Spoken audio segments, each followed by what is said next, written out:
Ko'rib turibsizlar, 10 sotiylik yerimiz sotuvga qo'yildi. Egalar raqamini qo'yib qo'yapmiz. Bemalol maklersiz telefon qilasizlar. Marg'ilonda soy bo'yidan Tutdagi yurasizlar.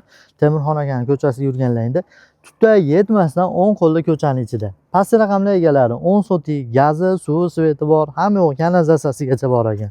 Sotib yuborilyapti, pul zarurat shekilli, batda 2-3 ga bo'ladigan holatda.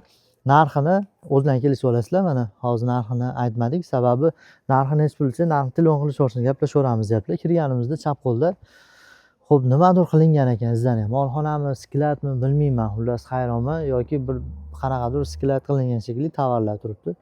Bu tomoni ham, mana bu tomoni o'zi общий bat katta joy, 10 netga qoziq qoqilgan. O daraxtlar orasida turibdi temir qoziq. O'sha yerdan bu tomoni ham qo'shni, narigi tomoni qo'shni, bu tomoni qo'shni, mana bu tomoni ko'cha ekan. Mana shu ko'chadan chiqqaningizda, ko'chadan chiqib turib, u yerdan shuni chapga yursiz, asha yo'lni bo'yiga chiqasizlar. Lokatsiyamiz juda ham zo'r. Samigilarning gaz, suv, svet, kanalizatsiyasi bor joydan 10 sotik olib zo'r qilib uy solaman deydiganlarga zo'r variant. Pulni qancha tiqsangiz kirib ketadi. 200 ming dollar asot qilsangiz, voобще ishkanli bo'ladi. Telefon qilinglar, sizlarga baraka qoramiz.